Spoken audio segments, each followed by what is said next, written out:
GPS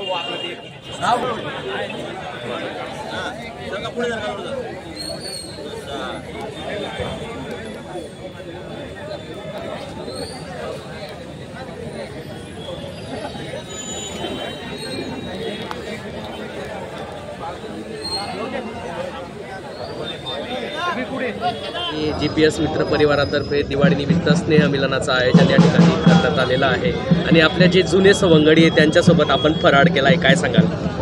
GPS परिवार हे नवीन उपक्रम या ठिकाणी साजरे करत असतात आणि यंदाची दिवाळी ही आपण पाहिलं असेल की शेतकऱ्यांची फार कठीण दिवाळी गेलेली आहे. तर एक त्यांच्या डोक्यामध्ये कल्पना आली की या निमित्ताने सगळ्या मित्रपरिवाराला आणि आपल्या परिसराच्या नागरिकांना बोलवावं आणि त्यांच्याबरोबर फराळाचा या ठिकाणी कार्यक्रम करावा आणि त्या हेतूने त्यांनी हा कार्यक्रम या ठिकाणी या निमित्ताने एकच असते की आपल्या गावातले लोक जे बाहेर गावाला नोकरी केलेले असतात ते सुट्ट्यांमध्ये आलेले असतात किंवा आपले जे क्लासमेट आहेत ते कधी कधी नोकरीला बाहेर असतात ते आज भेटत असतात आणि जुन्या आठवणी दिवाळीच्या या निमित्तानं उजाळा त्याला मिळत असतो आणि या दिवशी हा आनंदाचा दिवस साजरा करण्याचा त्यांनी हा पहिला उपक्रम मला वाटतं सुरू केलेला आहे आणि प्रचंड प्रतिसाद याला मिळाला. मग तरुण मुलांपासनं तर म्हाताऱ्या माणसांपर्यंत या निमित्तानं सगळ्या जणांची भेट या ठिकाणी झाली आणि एक प्रकारे गेट टुगेदरसारखा हा कार्यक्रम झाला.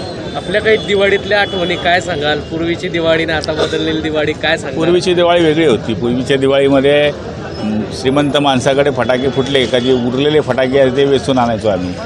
ते वेचून मग ते फाडायचो आणि ते लावायचो. त्याच्यानंतर बाहेर हे निघायचं किंवा उरलेली जी दारू आहे त्याच्यामधली ती कागदावर टाकून त्याच्यामध्ये आम्ही हे मजा करायचो. ती दिवाळी जी परिस्थिती नसल्यामुळे ती दिवाळी एक वेगळी होती. आताची दिवाळी वेगळी आहे. त्यामुळे मला तरी असं वाटतं की त्या दिवाळीमध्ये एक जरी लवंग्याची लढ दिली बाबाने तर तिला काही लोक जास्त पैसेवाले मोठ्या मोठ्या लढी फोडायचे. आपण त्या एका लढीच्या सगळे फटाकडे बाहेर काढून फोडायचो. पुष्कळ निघाला त्याला वेचून आणायचो. तसं राहिलं नाही आहे. सब बदल गया भाई. भाऊ, या ठिकाणी आज देवेंद्र फडणवीस यांनी मोठी घोषणा केली आहे की मुंबईमध्ये या ठिकाणी महायुती एकत्र लढणार, मात्र राज्यामध्ये या ठिकाणी स्वबळावर लढू. हे बघा, आता त्यांनी केलेली घोषणा आहे. आता जिथे जिथे एकनाथ शिंदेसाहेब आम्हाला आदेश करतील त्या पद्धतीने आम्हीही लढू. भाऊ, संजय राऊत या ठिकाणी म्हणत आहेत की आमदारांना जे आता जे 5 कोटीचा जो निधी देण्यात आला आहे ते एक प्रकारे लाचच देण्यात येते.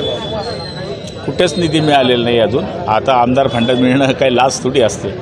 आमदार फंड व त्यांना खासदार फंड मिळतो ती काय आहे मग ते असं नसते. आमदार फंड हा काय व्यक्तीच्या गुलाबराव पाटलांचा नसतो. तो मतदारसंघातल्या छोट्या छोट्या कामाकरता वापरला जातो. एवढी अक्कल नसेल तर देव त्याचं भलं करो.